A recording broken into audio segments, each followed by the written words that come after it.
अब हम बात किसकी करेंगे? अब हम बात करेंगे थर्मोकेमिस्ट्री की। तो thermochemistry is the branch of physical chemistry which is concern with the energy changes of chemical transformation. It is also termed as chemical energetics. It is based on the first law of thermodynamics, यानी कि energy is always conserved. चलिए सबसे पहले पढ़ें इसमें कि exothermic और endothermic reactions क्या होती हैं। इनके बारे में मैंने आपको पहले भी बताया है, फिर से रिपीट कर देते हैं। एक्सोथर्मिक रिएक्शंस वो होती हैं जिनमें हीट इवॉल्व होती है, जिसमें एनर्जी रिलीज होती है। दोनों बातें एक ही हैं, है ना। हीट का क्या होना, रिलीज होना, या एनर्जी का लिबरेट होना, ये क्या है, एक्सोथर्मिक रिएक्शन का केस है। देखें, the chemical reaction which proceed with the evolution of heat energy are called exothermic reactions. The heat energy produced during the reaction is indicated by writing plus Q, or more precisely by giving the actual numerical value on the product side. In general, exothermic reactions may be represented as, अगर आपको याद आ रहा हो तो मैंने आपको 3 तरीके बताए थे। पहला, A plus B gives us C plus D यानी कि प्रोडक्ट, और मैं अगर बोल रहा हूं कि रिएक्शन एक्सोथर्मिक है तो इसके लिए डेल्टा H का वैल्यू क्या होगा, नेगेटिव होगा, as well as delta E यानी कि इंटरनल एनर्जी चेंज भी नेगेटिव होगा। इसे मैंने दूसरे तरीके से आपको बताया था, A plus B gives us what, C plus D plus Q, क्योंकि मुझे पता है हीट रिलीज हो रही है तो किसके साथ हो रही है, प्रोडक्ट के साथ हो रही है, इसलिए प्लस Q। अब इसी Q को अगर मैं रिएक्टेंट साइड में लेकर जाऊंगा बेटा, तो it must be written as A plus B minus Q gives us what, gives us C plus D।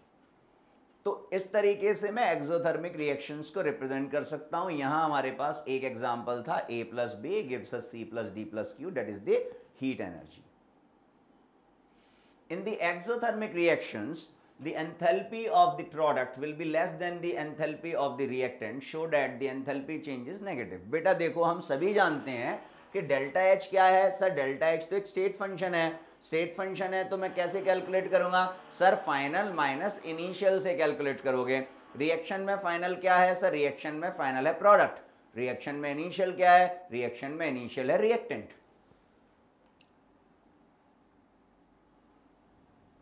तो delta H is HP minus HR, यानी कि enthalpy of product minus enthalpy of reactant. अब मुझे क्या पता है, मुझे पता है कि एक्सोथर्मिक रिएक्शन के लिए तो ये जो डेल्टा H होता है ये नेगेटिव होता है। अब इस फॉर्मूले को अगर मैं ध्यान से देखूं और मैं देखूं कि भैया अगर इस फॉर्मूले को देखता हूं तो क्या ऐसा हो जाए कि डेल्टा H की वैल्यू नेगेटिव हो जाए, तो मैं बोलूंगा यार रिएक्टेंट की एंथैल्पी अगर ज्यादा होगी, मतलब HR की वैल्यू अगर ज्यादा होगी तो HP कम होगा और डेल्टा H क्या हो जाएगा, नेगेटिव हो जाएगा। तो देखिए उन्होंने यही हमसे कहा है। तो हमने देखो लिखा हुआ है कि प्रोडक्ट की एंथैल्पी जो होगी वो रिएक्टेंट की एंथैल्पी से कम होगी, तभी डेल्टा H की वैल्यू क्या होगी, नेगेटिव होगी। और यही सेम केस मैं किसके लिए लिख सकता हूं, इंटरनल एनर्जी चेंज के लिए भी लिख सकता हूं। It is also calculated as EP minus ER, और E of P must be less than E of R, only in that case delta E is negative। तो जो काम हम डेल्टा H के लिए बोल रहे हैं ना बेटे, वही सेम प्रोसेस हम डेल्टा E के लिए भी फॉलो करेंगे, because both are heat. Delta H is heat at constant pressure and delta E, that is internal energy, is heat at constant volume। Examples की बात करते हैं। कार्बन का ऑक्सीडेशन, जिसे हम बोलते हैं combustion of carbon. Combustion of carbon is what, is an exothermic process. या किसी भी सब्सटेंस का कंबस्शन, आप किसी भी चीज को जला रहे हो तो जलाने के बाद आपको क्या मिलेगा, आपको एनर्जी मिलेगी, आपको हीट मिलेगी। मतलब कोई भी जलने वाली प्रोसेस, बर्निंग वाली प्रोसेस, कंबस्शन वाली प्रोसेस हमेशा किसका एग्जाम्पल होती है, हमेशा एक्सोथर्मिक रिएक्शन का एग्जाम्पल होती है। ये देख लीजिए, हाइड्रोजन की रिएक्शन ऑक्सीजन से करा रहे हैं, मतलब कंबस्शन हो रहा है, किसका एग्जाम्पल है, एक्सोथर्मिक रिएक्शन का एग्जाम्पल है। Fermentation is also an example of exothermic reaction. तो ये वाला पॉइंट जो है वो याद करने वाला पॉइंट है कि भैया अगर फर्मेंटेशन हो रहा है तो फर्मेंटेशन की प्रोसेस क्या है, एक्सोथर्मिक है। अब आ गया किस पर बेटा, अब आ गया एंडोथर्मिक प्रोसेस पर। क्या होता है सर, एंडोथर्मिक प्रोसेस वो होते हैं जिनमें हीट या एनर्जी एब्जॉर्ब होती है। कौन कर रहा होगा उस रिएक्शन में हीट या एनर्जी को एब्जॉर्ब, भैया पहले रिएक्शन शुरू किससे होती है, रिएक्टेंट से। यानी कि डेफिनेटली दैट स्पेसिफिक हीट या that specific energy is being absorbed bye reactant. किसके द्वारा एब्जॉर्ब की जाएगी, रिएक्टेंट के द्वारा एब्जॉर्ब की जाएगी। देखें, a chemical reaction which proceed with the absorption of heat energy are called endothermic reactions. Since the heat is added to the reactant, so in these reaction the heat absorbed is indicated by either putting negative or by writing the actual numerical value of heat on the reactant side. देखें जरा, ये वाला process मैंने बताया था लेकिन मैं फिर से लिख देता हूं, A plus B that is reactant gives us C plus D that is product. Endothermic reaction है तो डेल्टा एच की वैल्यू क्या होगी, पॉजिटिव होगी। अब चूंकि हमें पता है कि एंडोथर्मिक प्रोसेस में heat is being absorbed bye reactant, तो या तो मैं इसको ऐसा लिख दूं या तो मैं इसे ऐसा लिख दूं, या अगर मैं इस क्यू को इस तरफ ले जाऊंगा तो क्या होगा, नेगेटिव साइन आएगा। तो A plus B gives us what, C plus D minus Q. इस तरीके से लिख सकता हूं जो मेरे सामने है। तो the heat absorbed at constant temperature and constant pressure measure the enthalpy change. Because of the absorption of heat the enthalpy of product will be more than the enthalpy of the reactant. देखिए हम हमेशा कैसे लिखते हैं delta H को, sir final minus initial, ये हो गया फाइनल माइनस इनिशियल। अब डेल्टा एच पॉजिटिव कब होगा, जब प्रोडक्ट की एंथैल्पी ज्यादा होगी और रिएक्टेंट की एंथैल्पी कम होगी। देखिए प्रोडक्ट की ज्यादा है, रिएक्टेंट की कम है, that is why delta H is positive for endothermic reactions. Examples, ये एक्सेप्शनल केस था, ये हमने केमिकल इक्विलिब्रियम में पढ़ा था, although it is a combustion process, लेकिन उसके बाद भी ये क्या है, एंडोथर्मिक है। प्रश्न उठता है सर क्यों, भाई एक्सेप्शन है मैं याद कर लूंगा, लेकिन मुझे ये भी तो समझ में आना चाहिए कि ये एक्सेप्शन क्यों है। तो जो एक्सेप्शन हम समझ सकते हैं हम निश्चित रूप से प्रयास करेंगे। आपको पता है N2 is what, N2 is nitrogen triple bond nitrogen. O2 is what, O2 is sir oxygen double bond oxygen. तो बेटा जब नाइट्रोजन और ऑक्सीजन आपस में रिएक्शन कर कर नाइट्रिक ऑक्साइड यानी कि NO बनाना चाहते हैं तो हमें इन दोनों नाइट्रोजन के बीच के बॉन्ड को तोड़ना पड़ेगा और इन दोनों ऑक्सीजन के बीच के बॉन्ड को क्या करना पड़ेगा, तोड़ना पड़ेगा। तोड़ने के लिए मुझे क्या करना पड़ेगा, एनर्जी देनी पड़ेगी। अब मुझे पता है कि किन्हीं दो एटम्स के बीच में नंबर ऑफ बॉन्ड्स जितने ज्यादा होते हैं उन्हें तोड़ने के लिए मुझे उतनी ही ज्यादा एनर्जी देनी पड़ती है।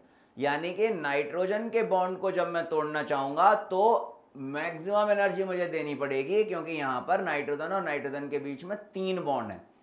ऑक्सीजन और ऑक्सीजन के बीच के बॉन्ड को तोड़ना चाहूंगा तब भी मुझे ज्यादा एनर्जी देनी पड़ेगी। मतलब अल्टीमेटली इस प्रोसेस में मुझे इनके बॉन्ड्स को तोड़ने के लिए एनर्जी देनी पड़ी, यानी कि नाइट्रोजन और ऑक्सीजन के मॉलिक्यूल्स ने उन एनर्जी को एब्जॉर्ब किया, और जब एनर्जी एब्जॉर्ब हुई तो प्रोसेस क्या हुई, प्रोसेस हुई एंडोथर्मिक। तो ये एक केस एक्सेप्शनल केस था। अब देखिए carbon plus sulphur gives us CH2, ये जो प्रोसेस है ये भी क्या है, एंडोथर्मिक है।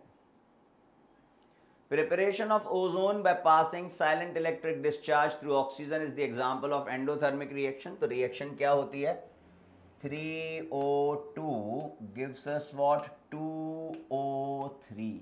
ये प्रोसेस भी किसकी प्रोसेस है, एंडोथर्मिक रिएक्शन का एग्जांपल है।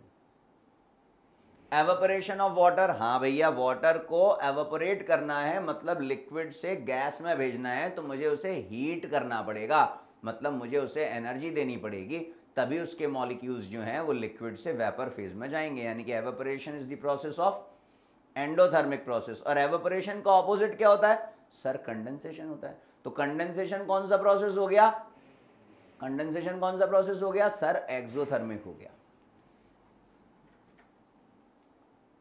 देखिए for exothermic reaction delta H और डेल्टा इज नेगेटिव, हाँ सर आप बता चुके हो।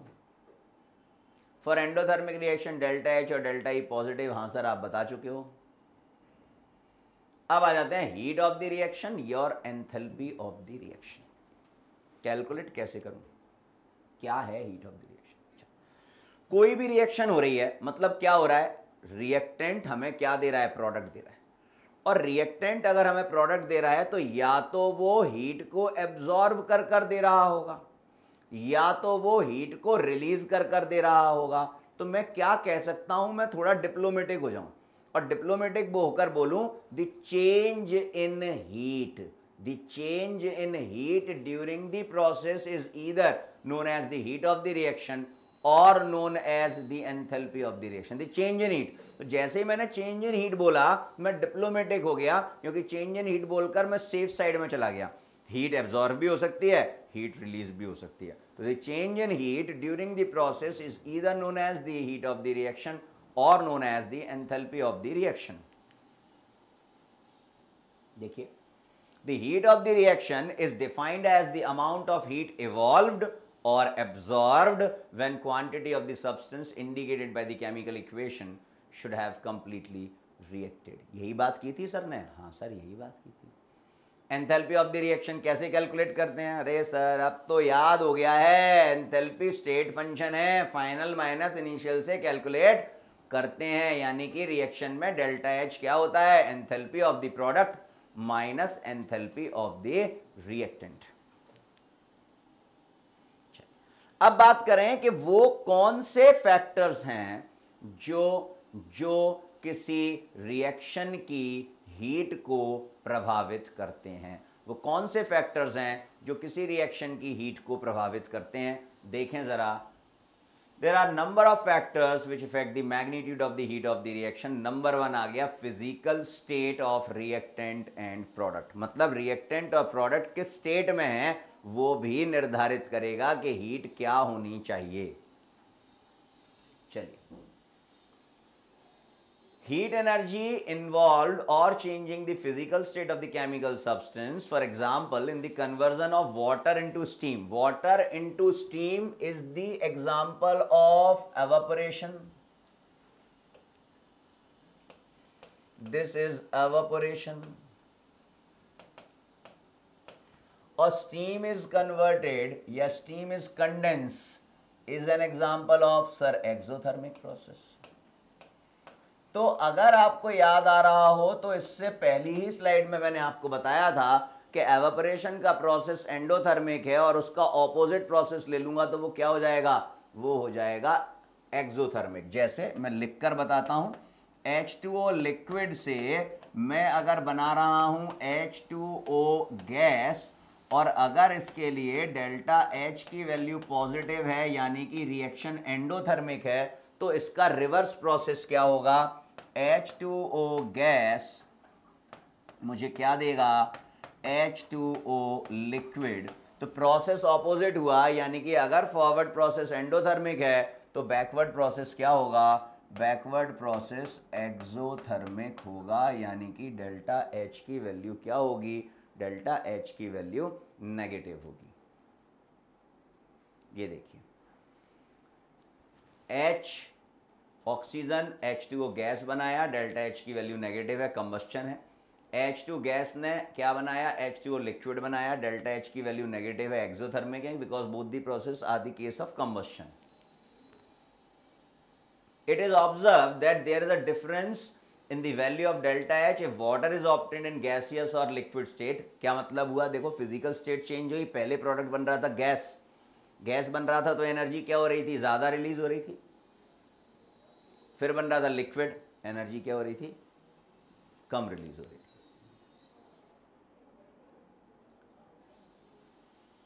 Hence physical state always affect the heat of the reaction। हाँ सर बिल्कुल सही बात है। अब आ गए allotropic form of the element. Allotropes क्या होते हैं ये बात समझनी पड़ेगी। जब कोई एलिमेंट नेचर में दो या दो से ज्यादा फॉर्म में पाया जाता है, जब कोई एलिमेंट नेचर में दो या दो से ज्यादा फॉर्म में पाया जाता है जिनकी फिजिकल प्रॉपर्टीज तो डिफरेंट होती हैं लेकिन केमिकल प्रॉपर्टीज सेम होती हैं, तब हम उन्हें क्या कहते हैं, हम उन्हें कहते हैं allotropes, and the phenomena is known as allotropy. जब मैं कार्बन के एलोट्रॉप्स की बात करता हूं तो we know carbon has 3 allotropes, that is diamond, graphite and fullerene, लेकिन इन जनरल हम 2 ही एलोट्रॉप्स की बात करते हैं, that is carbon in the form of diamond and carbon in the form of graphite. तो अगर मैं डायमंड का कंबस्शन करता हूं यानी कि डायमंड को जलाता हूं तब भी मुझे कार्बन डाइऑक्साइड मिलेगा, और जब मैं ग्रेफाइट को जलाता हूं तब भी मुझे क्या मिलेगा, कार्बन डाइऑक्साइड मिलेगा। लेकिन दोनों ही केसेस में जो एनर्जी रिलीज होगी वो डिफरेंट होगी, दोनों ही केसेस में जो एनर्जी रिलीज होगी वो क्या होगी, डिफरेंट होगी। देखें जरा क्या कहना चाह रहा है हमसे। Heat energy is also involved when one allotropic form of an element is converted into another. Thus, the value of delta H depend on the allotropic form used in the reaction. For example, the value of delta H is different when carbon in the form of diamond or in amorphous form is used. देखिए जरा, diamond का oxygen के साथ reaction कराया यानी कि combustion कराया तो मुझे क्या मिल रहा है, कार्बन डाइऑक्साइड। कार्बन अमार्फस मतलब ग्रेफाइट का जब मैंने करवाया कंबस्शन यानी कि ऑक्सीजन के साथ रिएक्शन कराई तब भी मुझे क्या मिल रहा है, कार्बन डाइऑक्साइड। और आप देखिए दोनों ही केसेस में डेल्टा एच के वैल्यूज क्या हैं, डिफरेंट हैं। इसका मतलब क्या हुआ कि अगर मैं एलोट्रॉप को चेंज कर रहा हूं तो there will be no change in the product, product तो वही बनेगा, उतना ही बनेगा, लेकिन एंथैल्पी चेंज हो जाएगी, लेकिन एंथैल्पी चेंज हो जाएगी। तो this is our second factor which can affect the heat of the reaction. अब समझना बेटा, the difference between the two values is equal to the heat absorbed। बेटा when 12 ग्राम of carbon का मतलब 1 मोल, क्योंकि कार्बन का एटॉमिक मास कितना होता है, 12 ग्राम of amorphous graphite मतलब 1 मोल। तो जब 1 मोल डायमंड को 1 मोल ग्रेफाइट में कन्वर्ट किया जाएगा तब जो हीट का चेंज होगा, हीट का इन्वॉल्वमेंट होगा, दैट चेंज इन हीट और that involvement in heat of that specific reaction is known as heat of transition. तो हीट ऑफ ट्रांजिशन क्या हो गया, हीट ऑफ ट्रांजिशन को मैं सिंपली डिफाइन करूंगा, एंथैल्पी इन्वॉल्व्ड बोलकर मैं क्या हो गया, मैं सेफ हो गया, क्योंकि मैं नहीं बोलना चाहता हूं कि एब्जॉर्ब होगा या रिलीज होगा। मैं कहूंगा enthalpy involved when 1 mole of allotrope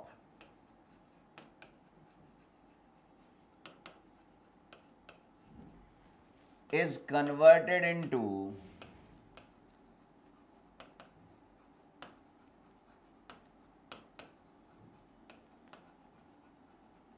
another mole of allotrop। जब 1 मोल एलोट्रोपिक फॉर्म 1 मोल दूसरे एलोट्रोपिक फॉर्म में कन्वर्ट होता है तब जो हीट का इन्वॉल्वमेंट होता है ईदर एब्जॉर्ब और release is known as what, is known as the heat of transition. बता देता हूं, टेम्परेचर आ गया है लेकिन नहीं यहां आ गए, देखो जरा, ये रिएक्शन थी। अब मैं कह रहा हूं जी कार्बन डायमंड से मुझे क्या बनाना है, मुझे बनाना है कार्बन अमार्फस यानी कि कार्बन ग्रेफाइट। तो अब इन दो रिएक्शंस के साथ मैं ऐसा क्या करूं कि मुझे ये रिएक्शन मिल जाए। सर पहली वाली रिएक्शन में से दूसरी वाली रिएक्शन को घटा दो। अगर पहली वाली रिएक्शन में से दूसरी वाली रिएक्शन को घटा देता हूं तो देखिए जो डेल्टा एच मेरे पास आएगा वो क्या आएगा, delta H of first reaction minus delta H of second reaction. देखिए delta H of first reaction है मेरे पास -94.3 माइनस दूसरी रिएक्शन के लिए है -97.6। तो क्या हो गया बेटा, ये हो गया 3.3।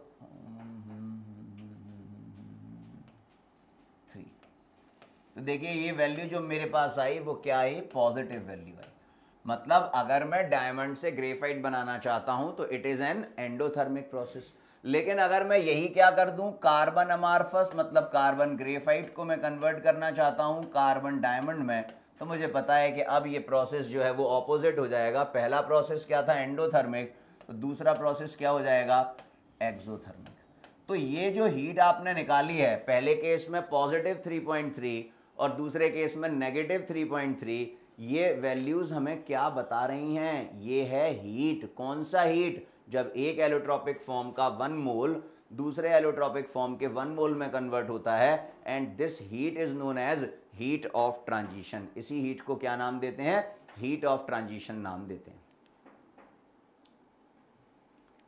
2 फैक्टर हो गए। अब मैं आ गया तीसरे फैक्टर पर, most important factor, most common factor. जब भी मैं किसी भी फिनोमेना के, किसी भी प्रोसेस के फैक्टर अफेक्टिंग की बात करता हूं, तो temperature is common among all of them. कोई भी किसी भी प्रोसेस के लिए बात करूं तो टेम्परेचर तो आता ही आता है। तो यहां देखें हीट ऑफ द रिएक्शन को टेम्परेचर किस प्रकार अफेक्ट करेगा।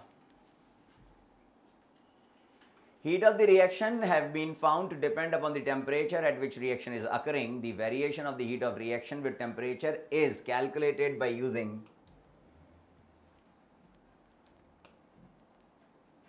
Kirchhoff's equation. और ये Kirchhoff's equation मेरे पास है। सर ये कहाँ से आई होगी? Delta H temperature T2 minus delta H temperature T1 upon T2 minus T1 is equal to delta Cp। Sir ये कहाँ से आया होगा? बेटा मैंने आपको बताया था कि डेल्टा एच क्या होता है? सर डेल्टा एच होता है heat of the reaction at constant pressure. तो बेटा क्या मैंने आपको ये फॉर्मूला बताया था क्या? Delta H is equal to NCP delta T. तो for one mole it is Cp delta T. It is what? Cp delta T. और उसी से हमने क्या कैलकुलेट किया है? Kirchhoff's equation. Kirchhoff equation at constant volume देख लीजिए, इंटरनल एनर्जी के फॉर्म में भी यही। इंटरनल एनर्जी मैंने आपको क्या बताया था? सर आपने बताया था it is the heat of the reaction at constant volume. तो बेटा क्या मैंने ये डराइव कराया था क्या? Delta E is equal to NCV delta T. तो delta E is equal to लिख सकता हूं CV डेल्टा टी किसके लिए? जब नंबर ऑफ मोल्स कितने हैं? जब नंबर ऑफ मोल्स कितने हैं? 1 है। तो ये था बेटा क्या? ये था टेम्परेचर जो अफेक्ट कर रहा था हीट ऑफ द रिएक्शन। अब आ गए type of heat of the reaction पर। अब ये चैप्टर धीरे धीरे समाप्ति की ओर अग्रसर है। ये चैप्टर धीरे धीरे समाप्ति की ओर क्या है? अग्रसर है। क्या करना है देखें जरा, कौन कौन सी हीट्स होती हैं हमारे पास, उनके बारे में चर्चा करते हैं। Heat of formation. Heat of formation सभी हीट ऑफ फॉर्मेशन में, सभी हीट ऑफ रिएक्शन में सबसे इंपॉर्टेंट है। सबसे इंपॉर्टेंट है बेटा, ध्यान रखना इस बात को। क्या है, कैसे डिफाइन करूंगा? हीट ऑफ फॉर्मेशन मुझे बता रहा है कि मुझे मॉलिक्यूल्स को फॉर्म करना है ठीक। अब अगर मॉलिक्यूल का फॉर्मेशन हो रहा है तो it can be done either by endothermic process और बाय एक्सोथर्मिक प्रोसेस। या तो एंडोथर्मिक प्रोसेस से हो रहा होगा या तो एक्सोथर्मिक प्रोसेस से हो रहा होगा। तो मैं थोड़ा डिप्लोमेटिक हो जाता हूं, तो मैं बोलूंगा it is the amount of heat involved. या तो मैं ये कह दूं अमाउंट ऑफ हीट इन्वॉल्व, या मैं लिबरल हो जाऊं, मैं बोलूं it is either the amount of heat released और एब्जॉर्ब्ड। ठीक है। When 1 mole of any substance is formed from its constituent elements, कोई भी सब्सटेंस बन तो रहा है लेकिन किससे बन रहा है? अपने एलिमेंट्स से बन रहा है। किससे बन रहा है? अपने एलिमेंट्स से बन रहा है। देखें जरा, अरे वाह। It is the quantity of heat evolved और absorbed, that is the change in enthalpy. That is the change in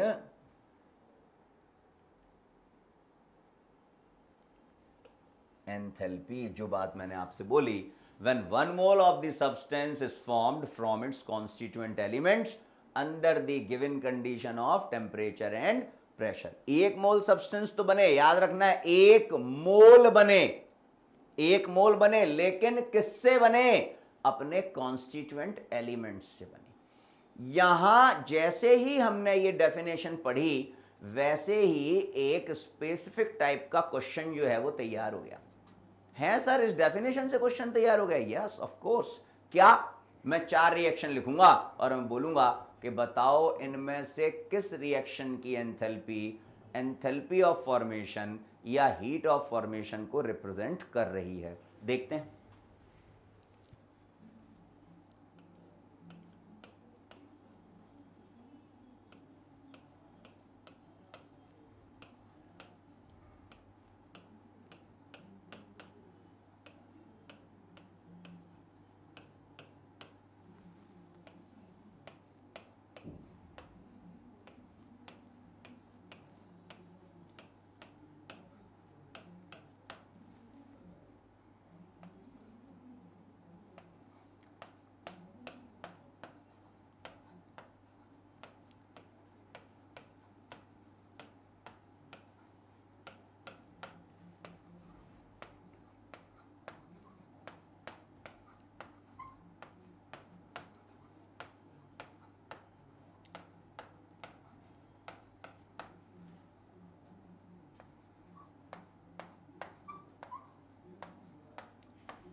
ये देखो बेटा, मैंने आपके सामने ये 5 रिएक्शंस लिखी हैं और इन पांचों रिएक्शंस के लिए मैंने डेल्टा एच लिख दिया कि भैया जो एंथैल्पी इन्वॉल्व है दैट इज डेल्टा एच। अब मैं आपसे बोल रहा हूं कि बताइए इन 5 में से कौन सी रिएक्शंस का डेल्टा एच एफ है, यानी कि हीट ऑफ फॉर्मेशन है। क्या है? हीट ऑफ फॉर्मेशन है, क्योंकि हीट ऑफ फॉर्मेशन को हम किससे रिप्रेजेंट करते हैं? हम इसे रिप्रेजेंट करते हैं डेल्टा एच एफ से।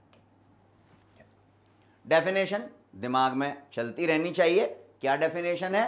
When 1 mole of any substance is formed from its constituent elements। चलिए पहली रिएक्शन देखें, हमने क्या बनाया है? वाटर बनाया है। वाटर का कितना मोल बनाया है? वाटर का कितना मोल बनाया है? सर वाटर का 1 मोल बनाया है। वाटर का कितना मोल बनाया है? वाटर का 1 मोल बनाया। ठीक है भैया, 1 मोल तक तो ठीक है। अब वाटर के फॉर्मेशन के लिए मुझे क्या चाहिए? सर हाइड्रोजन और ऑक्सीजन चाहिए। क्या है? हाँ है। तो हमने क्या देखा? हमने देखा कि 1 मोल वाटर अपने कॉन्स्टिट्यूएंट एलिमेंट हाइड्रोजन और ऑक्सीजन से फॉर्म हो रहा है। इट मींस कि ये जो एंथैल्पी इन्वॉल्व है that will be equal to delta H F, यानी कि ये हीट ऑफ फॉर्मेशन है। पहली वाली रिएक्शन क्या हो गई? हीट ऑफ फॉर्मेशन हो गई। चलिए अब मैं आ गया किस पर? दूसरी रिएक्शन पर। मैंने देखा क्या बन रहा है? कार्बन डाइऑक्साइड बन रहा है। कितने मोल बन रहा है? सर 1 मोल बन रहा है। कितने मोल बन रहा है? सर 1 मोल बन रहा है। चलिए कार्बन डाइऑक्साइड के कॉन्स्टिट्यूएंट एलिमेंट्स क्या होंगे? सर कार्बन होगा और ऑक्सीजन होगा। कार्बन होगा और ऑक्सीजन होगा। अरे कार्बन और ऑक्सीजन है? हाँ सर, कॉन्स्टिट्यूएंट एलिमेंट्स हैं और कॉन्स्टिट्यूएंट एलिमेंट से मिलकर 1 मोल प्रोडक्ट बन रहा है। मतलब ये वाला एंथैल्पी चेंज भी क्या है? हीट ऑफ फॉर्मेशन है। ये लिख दिया। अब मैंने तीसरी रिएक्शन देखी। कार्बन डाइऑक्साइड बन रहा है, 1 मोल बन रहा है। कॉन्स्टिट्यूएंट एलिमेंट्स क्या होने चाहिए? कार्बन और ऑक्सीजन होने चाहिए। क्या है? सर ऑक्सीजन तो है, लेकिन कार्बन मोनोऑक्साइड तो एक मॉलिक्यूल है, वो तो एलिमेंट नहीं है। इसका मतलब ये वाला डेल्टा एच जो होगा ये हीट ऑफ फॉर्मेशन नहीं होगा। ये जो होगा वो हीट ऑफ फॉर्मेशन नहीं होगा। चौथी वाली रिएक्शन को देखते हैं, मतलब ये हीट ऑफ फॉर्मेशन नहीं है। चौथी वाली रिएक्शन देखी। चौथी वाली रिएक्शन में मैंने क्या देखा? 2 मोल बन रहे हैं। कंडीशन फेल ही हो गई। 1 मोल की बात कर रहे हैं, मतलब ये भी डेल्टा एच एफ नहीं है, कैंसिल हो गया। चौथी वाली रिएक्शन देखो, SO2 बन रहा है, 1 मोल बन रहा है। SO2 के कॉन्स्टिट्यूएंट एलिमेंट्स क्या होंगे? Sulphur oxygen. हाँ सल्फर ऑक्सीजन है, मतलब ये वाला डेल्टा एच क्या होगा? ये वाला डेल्टा एच भी हीट ऑफ फॉर्मेशन होगा। So this is how we can identify कि कैसे किसी रिएक्शन की एंथैल्पी या हीट को मैं हीट ऑफ फॉर्मेशन कह सकता हूं। आई होप आपने इस चीज को समझा होगा। आगे बढ़ते हैं और देखते हैं कि और क्या चीज़ें और किस टाइप की हीट्स हमें देखने को मिलेंगी। तो बच्चों हमने क्या देखा था कि कैसे पहचानते हैं कि whether the delta H is actually representing delta H F यानी कि हीट ऑफ फॉर्मेशन है या नहीं है। आगे क्या बोल रहे हैं, it is represented by delta H F. हाँ भाई पता है यार, when the temperature and pressure R S 25 degree Celsius and 1 atmospheric pressure, that is the normal condition, the heat of formation under these condition is called standard heat of formation. जब भी बेटा prefix standard आपको देखने को मिले तो आपको strike करना चाहिए कि टेम्परेचर 25 डिग्री सेल्सियस है और प्रेशर 1 एटमॉस्फेरिक प्रेशर है, और it is usually represented as delta H not F. तो जब भी नॉट दिख रहा है आपको, जब भी ये नॉट दिख रहा है, मतलब ये स्टैंडर्ड कंडीशन की बात कर रहा है, टेम्परेचर और प्रेशर क्या है, कांस्टेंट है। The standard heat of formation for 1 mole of NH3 and 1 mole of HCl, ये देखिए NH3 1 मोल बनाया, उसके कॉन्स्टिट्यूएंट एलिमेंट से बनाया, वो है -11 किलो कैलोरी। HCl बनाया, उसके कॉन्स्टिट्यूएंट एलिमेंट से बनाया, वो है -22 kilo calorie. It may be calculated as, हाँ भैया डेल्टा एच तो कोई भी हो, कोई भी एंथैल्पी चेंज हो, चाहे वो हीट ऑफ फॉर्मेशन हो, हीट ऑफ कंबस्शन हो, हीट ऑफ वेपराइजेशन हो, हीट ऑफ कंडेंसेशन हो, हीट ऑफ न्यूट्रलाइजेशन हो, कोई भी प्रकार की हीट हो, कोई भी प्रकार की हीट हो, हमेशा वो स्टेट फंक्शन ही रहेगा। फाइनल माइनस इनिशियल से ही कैलकुलेट करेंगे, फाइनल माइनस इनिशियल से ही क्या करेंगे, कैलकुलेट करेंगे। यहां पर मुझे आपके साथ एक बात और बोलनी चाहिए, और वो बात मुझे आपसे बोलनी चाहिए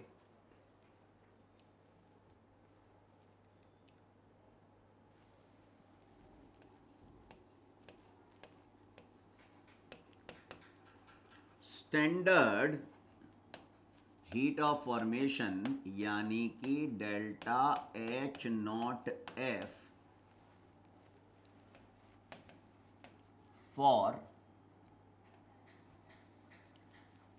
elements in their standard state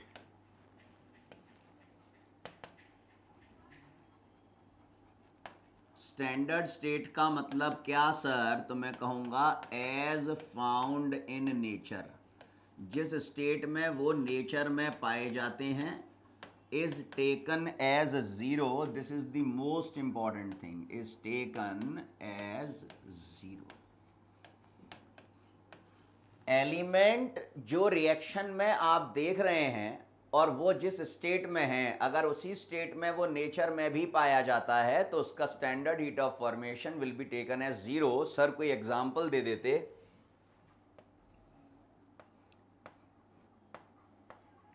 carbon graphite, diamond के लिए नहीं होगा, ग्रेफाइट के लिए होगा जीरो।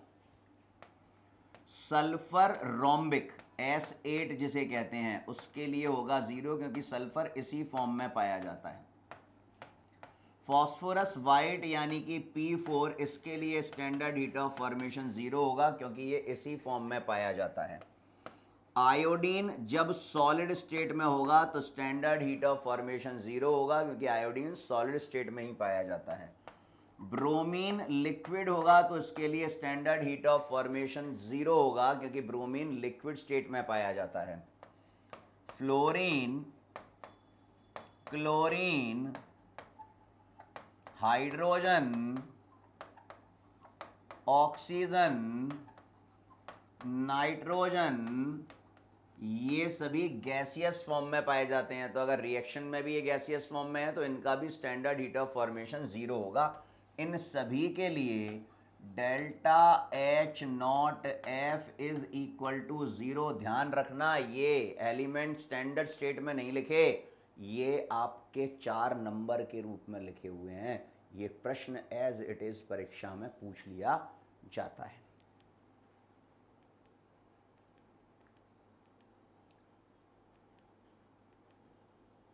चलिए, अब मैं आ गया हमारे नंबर 2 हीट पर, और हमारा नंबर 2 हीट जो है वो क्या है, हीट ऑफ कंबस्शन। क्या है, heat of combustion. Heat of combustion क्या है, कंबस्शन अभी अभी बताया, मतलब जलना, बर्निंग। मैं कैसे डिफाइन करूंगा, मैं डिफाइन करूंगा it is the amount of heat released, क्योंकि जब भी कंबस्शन होगा आपको हमेशा एनर्जी मिलेगी। जब भी कंबस्शन होगा आपको हमेशा एनर्जी मिलेगी, तो it is the amount of heat released when 1 mole of any substance is completely burn in atmospheric oxygen. जब 1 मोल कोई भी सब्सटेंस एटमॉस्फेरिक ऑक्सीजन में कंप्लीटली क्या हो जाता है, बर्न हो जाता है, जो हीट रिलीज होती है उसे मैं नाम देता हूं heat of combustion. Sir completely burn से क्या अभिप्राय है, क्या कहना चाहते हो आप कंप्लीटली बर्न से, अभी समझ लेते हैं. It is the amount of heat evolve और एब्जॉर्ब. तो बेटा हीट इवॉल्व और एब्जॉर्ब तो नहीं ही होता, क्योंकि इसमें हमेशा हीट क्या होती है, रिलीज होती है. तो सर यहाँ एब्जॉर्ब क्यों लिखा है, क्योंकि कुछ एक्सेप्शनल केस थे जो मैंने आपके साथ डिस्कस किए थे N2+O2. So not to worry at all. जब भी मैं कंबस्शन की बात कर रहा हूँ तो in general commonly it is an exothermic process. तो it is the amount of heat evolved when 1 mole of the substance, देखिए, is completely burn in air. Completely burn in air समझते हैं. जैसे CH4 का जब मैं कंबस्शन करता हूं तो मुझे कार्बन डाइऑक्साइड और वाटर मिलता है. डेल्टा H की वैल्यू आप देख रहे हैं -192 है. ईथेन का जब मैं कंबस्शन करता हूं तब भी मुझे कार्बन डाइऑक्साइड और वाटर मिलता है. आप देख रहे हैं डेल्टा H का वैल्यू -372 है. It may be calculated as वही product minus reactant, product minus reactant. अब यहीं पर जो बात मैं आपको बताना चाह रहा था कि कंप्लीटली बर्न से क्या अभिप्राय है, समझिएगा. मैंने लिखा C+O2 इज CO2. डेफिनेटली कुछ ना कुछ एनर्जी रिलीज होगी, ये हो गई डेल्टा H. इसी कार्बन को मैं कंबस्ट कर रहा हूं C+1/2O2, ये होगा CO, इसमें भी एनर्जी रिलीज होगी, ये डेल्टा H. लेकिन पहली वाली रिएक्शन का जो डेल्टा H है ना बेटा, वो डेल्टा H ऑफ कंबस्शन है. लेकिन दूसरी वाली रिएक्शन का जो डेल्टा H है वो डेल्टा H ऑफ कंबस्शन नहीं है, वो डेल्टा H ऑफ कंबस्शन नहीं है. क्यों? क्योंकि अगर कार्बन कंप्लीटली बर्न होगा तो वो कार्बन डाइऑक्साइड ही बनाएगा. ये क्या है, ये पार्शियल कंबस्शन हुआ, पार्शियल बर्निंग हुई, इसलिए इसने क्या बनाया, कार्बन मोनोऑक्साइड बनाया. हाँ, ये दोनों ही कार्बन डाइऑक्साइड और कार्बन मोनोऑक्साइड रेस्पेक्टिवली के हीट ऑफ फॉर्मेशन हो सकते हैं. This delta H is what, it is also considered as heat of formation as it satisfy our definition when 1 mole of any substance is formed from its constituent element. ये वाला भी क्या है, ये delta H भी heat of formation of carbon monoxide है. लेकिन second वाली रिएक्शन में ये हीट ऑफ कंबस्शन नहीं है. फर्स्ट वाली रिएक्शन में ये heat of formation as well as heat of combustion दोनों है, क्योंकि दोनों ही केसेस में ये हमारी कंबस्शन और फॉर्मेशन की डेफिनेशन को सेटिस्फाई कर रहा है. Calorific value of foods and fuels, इस पर बेस्ड क्वेश्चन बनते हैं, समझते हैं जरा इसको. Energy is needed for the working of all machines, even human body is no exception. Yes we know, energy तो चाहिए ही चाहिए मशीन के लिए, हमारे लिए, सभी के लिए. Coal, petroleum, natural gas, etc. serve as the principal source of energy for man-made machines. हाँ भैया. The food we eat serve as a source of energy to our body. जो खाना हम खा रहे हैं वो हमारे लिए क्या है, वो हमारे लिए एनर्जी है ना. खाना नहीं खाएंगे एनर्जी नहीं मिलेगी. अलग अलग रूप में खाना खा लेते हैं हम. ड्राई फ्रूट्स खा लिए, फ्रूट्स खा लिए, रोटी खा ली, पूड़ी खा ली, सब्जी खा ली, चावल खा लिए. ये सब हमारे लिए क्या है, ये सब हमारे लिए सोर्स ऑफ एनर्जी है. तो the energy released by the combustion of food और fuel is usually compared in terms of their combustion energy per gram. Combustion energy per gram is known as calorific value. भाई जो आप भोजन करते हो निश्चित रूप से उसका कंबस्शन होता है, उसी से तो मुझे एनर्जी मिलती है. तो उसका कंबस्शन पर ग्राम क्या कहलाता है, कैलोरीफिक वैल्यू कहलाता है. तो the amount of heat produced in calories और joule when 1 gram of substance is completely burn और ऑक्सीडाइज. जैसे when methane burn 890.3 kilojoule per mole energy is released. पर मोल इतने मोल एनर्जी रिलीज हो रही है, इतने किलोजूल पर मोल एनर्जी रिलीज हो रही है, लेकिन कैलोरीफिक वैल्यू क्या है? ये है पर ग्राम, पर ग्राम। अब मीथेन के एक मोल में कितने ग्राम होते हैं? मीथेन के एक मोल में 16 ग्राम होते हैं। मतलब this is the energy released when 16 gram of methane is burn. और कैलोरीफिक वैल्यू किसके लिए कैलकुलेट करता हूं? 1 ग्राम के लिए। तो अगर 16 ग्राम के लिए वैल्यू 890.3 है तो 1 ग्राम के लिए वैल्यू क्या होगी? अरे सर ये तो सिंपल मैथ्स है, ये तो हमको आता है, 890.3 अपॉन 16 होगी, and your answer is this. तो the calorific value of methane is 55.6। Enthalpies of formation. So the enthalpy of formation of various compounds which are not directly obtained can be calculated from the data of enthalpy of combustion easily. The application of Hess law. समझते जाना। वही heat of reaction कैसे calculate करेंगे? heat of combustion of reactants minus heat of combustion of product. heat of neutralization. Neutralization. तो सबसे पहले समझें कि heat of neutralization क्या होता है, उसके लिए समझना पड़ेगा न्यूट्रलाइजेशन क्या होता है। आप बोलोगे सर न्यूट्रलाइजेशन तो एसिड और बेस के बीच में रिएक्शन होती है। मैं कहूँगा हाँ, every neutralization reaction is exothermic. किसी भी एसिड किसी भी बेस के बीच में रिएक्शन हो रही है, चाहे वो स्ट्रॉन्ग एसिड स्ट्रॉन्ग बेस की रिएक्शन है, चाहे वो स्ट्रॉन्ग एसिड वीक बेस की रिएक्शन है, चाहे वो वीक एसिड स्ट्रॉन्ग बेस की रिएक्शन है, चाहे वो वीक एसिड वीक बेस की रिएक्शन है, ये हमेशा एक्सोथर्मिक होगी। मतलब the process of neutralization is always exothermic. सबसे पहली बात तो ये समझना, एक्सोथर्मिक है तो जो डेफिनेशन में बोलूंगा उसमें मैं बोलूंगा अमाउंट ऑफ हीट रिलीज्ड। क्या बोलूंगा? Heat released. अच्छी बात है। अब हीट ऑफ न्यूट्रलाइजेशन को कैसे डिफाइन करूंगा? तो बोलूंगा it is the amount of heat released when 1 gram equivalent of acid react with 1 gram equivalent of base. जब 1 gram equivalent acid 1 gram equivalent base के साथ रिएक्शन करता है, तब जो एनर्जी रिलीज होती है, जो हीट रिलीज होती है, that released heat is known as heat of neutralization. उसे हम क्या नाम देते हैं? हीट ऑफ न्यूट्रलाइजेशन नाम देते हैं। It is the amount of heat evolved when 1 equivalent of acid is neutralized by 1 equivalent base in fairly dilute solution.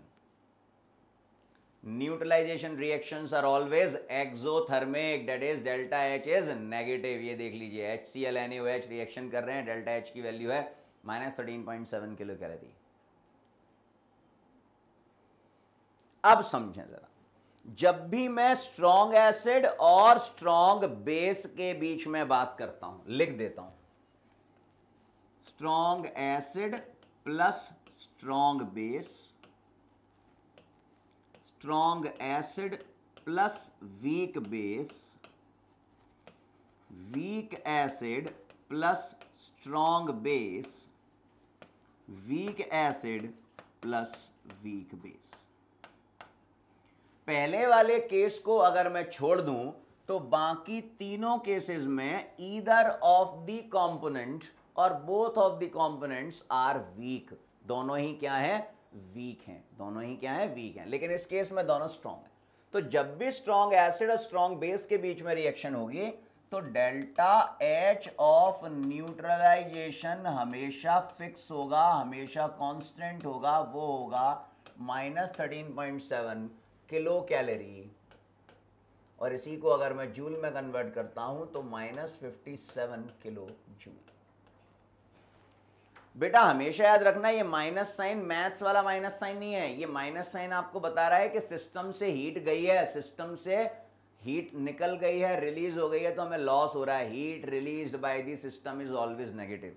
मतलब यहाँ पर ये दिमाग मत लगाना जो आपने क्लास 6 में पढ़ा था कि माइनस की छोटी वाली डिजिट बड़ी होती है और बड़ी वाली डिजिट छोटी होती है। यहाँ पर वैल्यू बड़ी है, मतलब magnitude we have to compare. यहाँ पर साइन कंपेयर नहीं करना है।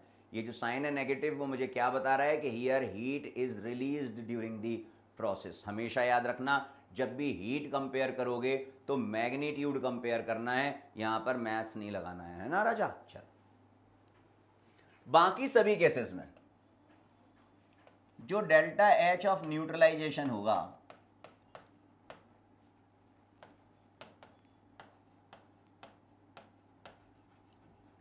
Is less than 13.7 kilo calorie. जो हीट ऑफ न्यूट्रलाइजेशन होगा वो पहले वाले केस से कम होगा। प्रश्न उठता है क्यों? तो मैं कहूंगा समझदार को इशारा काफी है, थोड़ा सा दिमाग अगर लगाते हैं तो आप देखेंगे कि आपके पास ये जो इलेक्ट्रोलाइट्स हैं ये वीक हैं। वीक इलेक्ट्रोलाइट्स कंप्लीटली डिसोसिएट नहीं होते हैं, उनका डिग्री ऑफ डिसोसिएशन 100% नहीं होता है, यानी कि डिग्री ऑफ डिसोसिएशन कम होता है। कम डिसोसिएट होंगे तो रिएक्शन भी पार्शली होगी, कंप्लीट नहीं होगी, और रिएक्शन पार्शली होगी, कंप्लीट नहीं होगी तो हीट ऑफ द रिएक्शन उतना नहीं होगा जितना होना चाहिए था। वो हमेशा ओरिजिनल वैल्यू से क्या होगा? कम होगा। हमेशा ओरिजिनल वैल्यू से क्या होगा? कम होगा। It is because in dilute solutions all strong acids and bases ionize completely, and thus the heat of the neutralization in such cases is actually the heat of formation of water from H plus ion and OH minus ion. In case of neutralization of weak acid or a weak base against a strong base or acid respectively, since a part of the evolved heat is used up in ionizing the weak acid or base, it is always less than 13.7 kilo calorie पर मोल, जो बात मैंने आपसे अभी कही थी। For example ये हमेशा क्या होगा? कम। जैसे HCN एक वीक एसिड है, NaOH एक स्ट्रॉन्ग बेस है, सॉल्ट और वाटर तो बना, लेकिन डेल्टा H क्या हुआ? आप देखिए -2.9, होना क्या चाहिए था? -13.7। तो जब मैं 13.7 के मैग्नीट्यूड को 2.9 से कंपेयर करता हूं तो मुझे क्या दिखता है? 2.9 इज लेस। क्यों? क्योंकि 10.8 जो रिमेनिंग अमाउंट ऑफ हीट है is absorb for the ionization of HCN, it is the heat of dissociation और आयनाइजेशन। होना चाहिए था 13.7 ना, लेकिन है कितना? 2.9। तो जो बचा हुआ डिफरेंस है, डेट इज 10.8, वो किस में चला गया? वो उस HCN को डिसोसिएट करने में चला गया, क्योंकि वो पार्शियली डिसोसिएट होता है, उसे मुझे कंप्लीटली डिसोसिएट करना है। Heat of solution, it is the amount of heat evolved or absorbed when 1 mole of the solute is dissolved completely in the excess of solvent। भाई मुझे पता है सॉल्यूशन कब बनता है। सॉल्यूशन बनता है जब सॉल्यूट को सॉल्वेंट में डिसॉल्व किया जाता है। तो जब आप 1 मोल सॉल्यूट को सॉल्वेंट में डिसॉल्व कर रहे हो तो या तो हीट क्या होगी? एब्जॉर्ब होगी, या तो हीट क्या होगी? रिलीज होगी। दैट रिलीज्ड और absorbed heat is known as heat of solution. जैसे NH4Cl को वाटर में मैंने डिसॉल्व किया तो सॉलिड से एक्वस बनाया, BaCl2 को मैंने वाटर में डिसॉल्व किया, सॉलिड से एक्वस बनाया। इसी को हम क्या कहते हैं? इसी को हम कहते हैं हीट ऑफ सॉल्यूशन। ये एनर्जी देखिए पहले वाले केस में एब्जॉर्ब हो रही है, दूसरे वाले केस में रिलीज हो रही है। तो सॉलिड से एक्वस बनाना मतलब सॉल्यूट को सॉल्वेंट में डिसॉल्व कर कर सोल्यूशन बनाना। इस दौरान जो हीट का इन्वॉल्वमेंट होगा ईदर एब्जॉर्ब और रिलीज, उसी को हम क्या कहते हैं? हीट ऑफ सॉल्यूशन कहते हैं। आ गए हीट ऑफ हाइड्रेशन पर। हीट ऑफ हाइड्रेशन का मतलब क्या? जहां पर हम वाटर मॉलिक्यूल्स को क्रिस्टलाइन फॉर्म में जोड़ देते हैं। जैसे आपने देखा होगा कि ब्लू विट्रॉल कॉपर सल्फेट का एक्चुअल फॉर्मूला होता है CuSO4.5H2O। तो आपने 5 वाटर मॉलिक्यूल क्रिस्टलाइन फॉर्म में उसमें ऐड किए, तो जो ऐड करने के दौरान एंथैल्पी में चेंज आया, हीट ऑफ द रिएक्शन में चेंज आया, उसी को मैं नाम देता हूं हीट ऑफ हाइड्रेशन। क्या नाम देता हूं? Heat of hydration. देखिए, it is the amount of heat evolved or absorbed when 1 mole of anhydrous or partially hydrated salt combined with the required number of moles of water to form a specific hydrate। देखिए, copper sulphate solid है, 5 मोल water में add कर रहा हूं, ये क्या बन गया? कॉपर सल्फेट .5H2O, मतलब वाटर मॉलिक्यूल को क्रिस्टल के फॉर्म में ऐड कर दिया। देखिए एंथैल्पी क्या हुई? रिलीज हुई, मतलब प्रोसेस एक्सोथर्मिक। तो ये जो हीट है बेटा, इसी हीट को मैं क्या कहता हूं? Heat of hydration. तो जब भी हीट ऑफ हाइड्रेशन आता है तो तुरंत स्ट्राइक करना चाहिए कि एनहाइड्रस या पार्शियली हाइड्रेटेड सब्सटेंस किस में कन्वर्ट हो रहा है? हाइड्रेटेड फॉर्म में। हाइड्रेटेड फॉर्म का मतलब वाटर मॉलिक्यूल्स जो होंगे वो प्रेजेंट होंगे किस फॉर्म में? In the form of crystal. In the form of crystal. Heat of vaporization, फिर से वही वेपराइजेशन मतलब लिक्विड का गैस में कन्वर्जन। लिक्विड का गैस में कन्वर्जन इज वेपराइजेशन। तो 1 मोल किसी भी लिक्विड को 1 मोल गैस में कन्वर्ट करने के लिए हीट देनी पड़ेगी। तो the amount of heat absorbed when 1 mole of liquid is converted into 1 mole of vapors. So when a liquid is allowed to evaporate, it absorbs heat from the surrounding and evaporation is accompanied by increase in enthalpy, मतलब delta H की value होगी positive.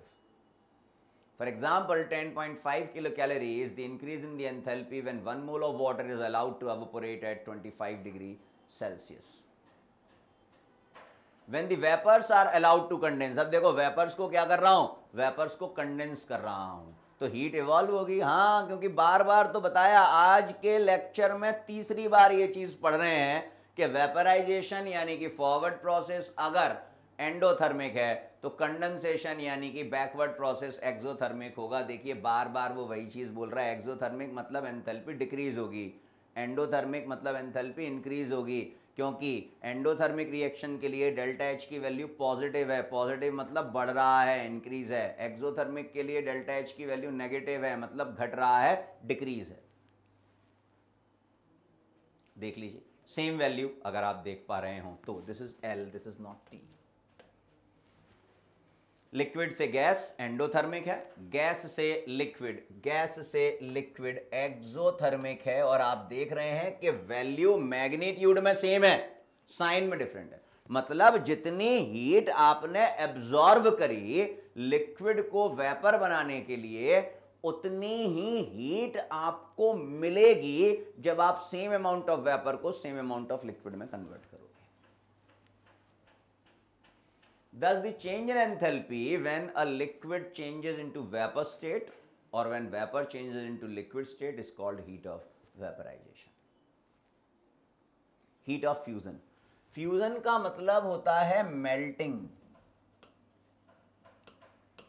और melt कौन होता है, solid. तो जब 1 मोल solid को 1 मोल लिक्विड में कन्वर्ट करोगे तो जो एंथैल्पी में चेंज होगा, जो हीट एब्जॉर्ब होगी, is known as what, is known as heat of fusion. क्या कहते हैं, हीट ऑफ फ्यूजन कहते हैं। When a solid is allowed to melt, it changes into liquid state with the absorption of heat, that is the increase in enthalpy, and when a liquid is allowed to freeze, it changes into solid with the evolution of heat। मतलब उल्टा process, बार बार वही। अगर मैं solid को liquid में convert कर रहा हूं तो वो क्या है, वो है मेल्टिंग, और जब मैं लिक्विड को सॉलिड में कन्वर्ट कर रहा हूं वो क्या है, फ्रीजिंग। तो सॉलिड का लिक्विड में कन्वर्जन जल्दी से बताओ क्या है, सर एंडोथर्मिक है, क्योंकि सॉलिड लिक्विड में तभी कन्वर्ट होगा जब हीट एब्जॉर्ब करेगा, प्रोसेस है एंडोथर्मिक। लिक्विड का सॉलिड में कन्वर्जन क्या है, तो आप बोलोगे यार सर ये तो एक्सोथर्मिक प्रोसेस है, क्योंकि उल्टी प्रोसेस हो रही है, यानी कि decrease in enthalpy. The change in enthalpy of such type of transformation is called heat of fusion. For example देख लीजिए, H2O ice gives us H2O liquid, यानी कि सॉलिड का लिक्विड में कन्वर्जन एंडोथर्मिक है। H2O लिक्विड कन्वर्ट हो रहा है H2O आइस में, यानी कि लिक्विड का सॉलिड में कन्वर्जन देख लीजिए एक्सोथर्मिक प्रोसेस है। हीट ऑफ प्रेसिपिटेशन, प्रेसिपिटेशन पता है, सॉल्यूट को जब मैं सॉल्वेंट में डिसॉल्व कर रहा हूँ, एक स्पेसिफिक अमाउंट डिसॉल्व हो गया, ज़्यादा मिलाया तो वो प्रेसिपिटेट हो गया, प्रेसिपिटेट हो गया। इस दौरान भी तो हीट का कोई ना कोई इन्वॉल्वमेंट होगा, क्योंकि रिएक्शन है तो वो एक्सोथर्मिक या एंडोथर्मिक कुछ भी होगी, मतलब या तो हीट एब्जॉर्ब होगी या तो हीट रिलीज होगी। So it is defined as the amount of heat liberated in the precipitation of 1 mole of a sparingly soluble substance when solution of suitable electrolyte are mixed। मतलब अगर 1 मोल substance precipitate हो रहा है तो जो energy release हो रही है, that released energy, that released heat is known as heat of precipitation. For example देखिए, बैरियम +2 को जब सल्फेट आयन के साथ में मिक्स करता हूं तो मुझे मिलता है barium sulphate, and barium sulphate is a white colour precipitate.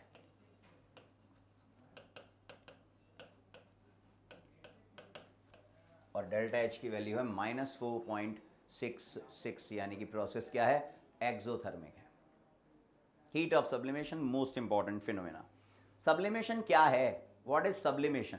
Sir sublimation है सॉलिड का डायरेक्टली गैस में कन्वर्जन। सब्लिमेशन क्या है? सर सॉलिड का डायरेक्टली गैस में कन्वर्जन। सॉलिड डायरेक्टली किस में कन्वर्ट हो?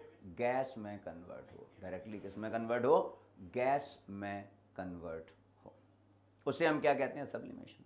तो इस दौरान भी तो एंथैल्पी में कोई चेंज होगा। सॉलिड पहले लिक्विड में जा रहा होगा, लिक्विड फिर गैस में जा रहा होगा, मतलब केस क्या है?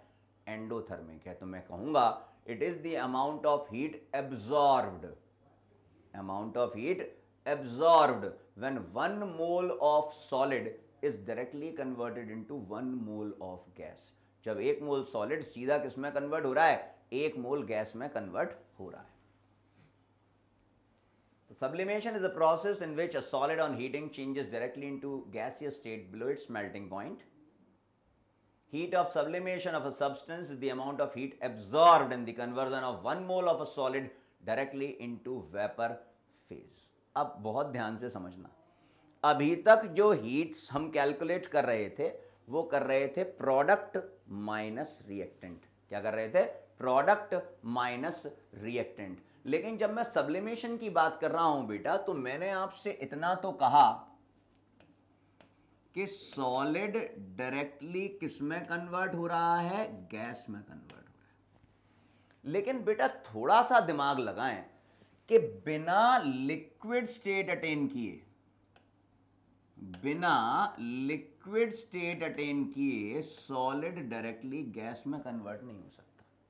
एग्जाम्पल देता हूं, आप घर पर देख सकते हो, हम लोग कपूर जलाते हैं, कैम्फर जलाते हैं भगवान की आरती के लिए, पूजा के लिए।